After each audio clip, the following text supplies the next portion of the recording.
Since it was recently World Mental Health Awareness Day, I thought about my own experience with stage fright and how I used propranolol to cure it. I have the warning that not everyone needs propranolol. And for me, with my own personal journey, it was only after trying out everything that I went for it. And it was really starting to affect my everyday life. I have been faking sick or just getting zeros on presentations since as long as I remember. It was starting to become debilitating, stopping me from pursuing my dreams and just everyday activities. And when I say that, what I mean is, for instance, the major I picked was decided upon stage fright. I was originally interested in journalism, and I did not go for that. Prior to this, I really tried a lot of different methods. I would get like massages done before my class, or even get acupuncture. I know this is a bit extra, but this is how really badly I was afflicted with stage fright. What is propranolol? Propranolol is a beta blocker used for people who either have general anxiety or performance anxiety. Other people actually use it also to lower their blood pressure. Now, I came across the term propranolol actually during a test. See, I was actually a psychology major for undergrad. Honestly, my first thought with propranolol was, how will I memorize this for the exam? And, you know, obviously one of the dumbest things to remember, I'll be like pro, prano, and lol, like laugh out loud just to remember it. I remember reading a psychology book for the exam how there was someone afraid of snakes, so they gave them propranolol, a dose of propranolol to help treat the physical symptoms of it. Little did I know that this word would stick with me for a very, very, very long time. Feels like your experience is the worst. Like in that moment, that is how I would think, and I'm like, my hands would literally start shaking. They'd be shaking, shaking, shaking. And, you know, other than I look at them shaking, then I'd start shaking more. Even if I wasn't nervous. Remember, the main issue, like, what I would always go back to is, oh, why are my hands shaking? My hands are shaking. So for that aspect of it, propranolol was really easy for me to use because what it did was it numbed down my physical symptoms, which were, you know, of anxiety, which was the shaking hands. And it really did calm that down, and that helped me, give me a little confident boost to be able to perform. And I remember whenever I used to present, I would always have to have my whole body, except for my face, I guess, covered. How would I do that? Was I'd hide behind a podium, or just, you know, to ask for special permission to be able to sit down and just stay seated. And, you know, that becomes overwhelming after a while. For that reason, the rest of this video will really be them standing up just to, I don't know. It didn't feel right to do it in one of my security blankets, using one of those self-coping mechanisms. And mind you, I was a very, very, very talkative person, so usually I'm the type of person, after they first meet me, they're like, oh, why don't you go present? Little did they know how I'm the shaking leaf monster, but that was what it was. It was what it was. So this is what propranolol looks like.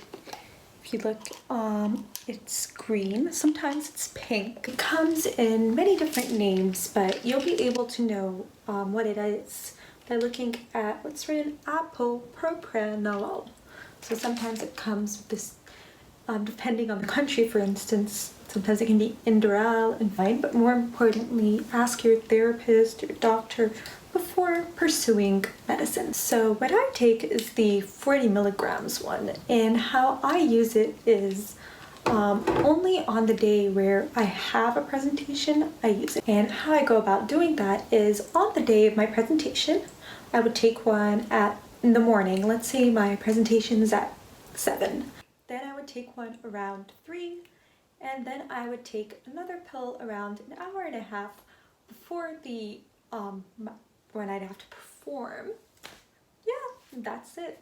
So a lot of people use propranolol for, you know, general anxiety, for they're everyday habits. But when it comes to me, honestly, I don't really have anxiety anywhere else besides stage fright. So it's more of a performance anxiety thing. I was really suffering more from the physical aspects, like no, I don't want, no, hands, stop shaking, you know, that sort of thing.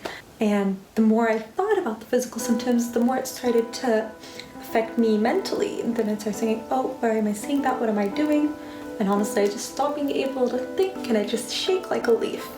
And ever since I've been using them, I've noticed that the more I performed, the more I did presentations, the better I became at doing presentations. Should have known this. I mean, I did study psychology and I read all about it, but I would still avoid.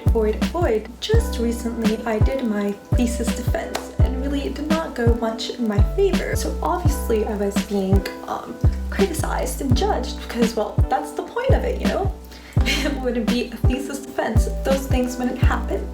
And I really think if I didn't take the step to make a change back in the day and take the propranolol, I would have never in a million years been able to do it and really walk out being like, okay, that happened, that's normal. And without me going too much into it, you know, like mentally, it didn't really bring me down.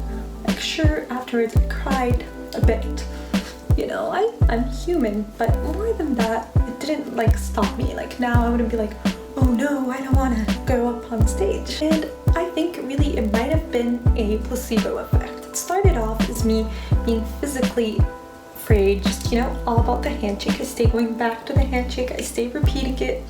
But that's what my main concern was.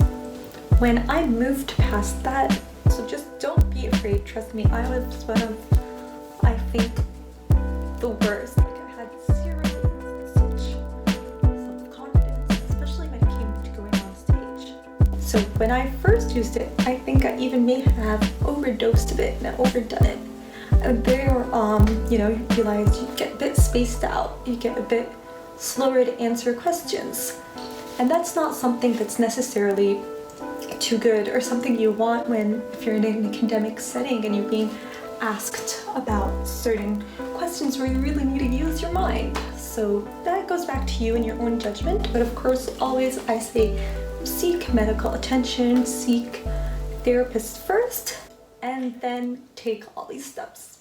If you just get a bit nervous and you're just a bit afraid, but it doesn't necessarily stop you from going for a certain job or for meeting certain people and stuff, I wouldn't advise going for the pills. Like that should be the last resort.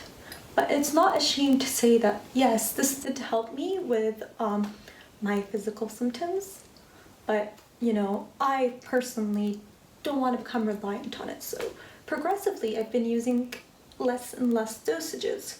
My name is Christy. My experience with stage fright. If you liked this video, hit the like button. And if you didn't, it's free world, hit the dislike button. Don't forget to hit the subscribe button so that I can see you next time.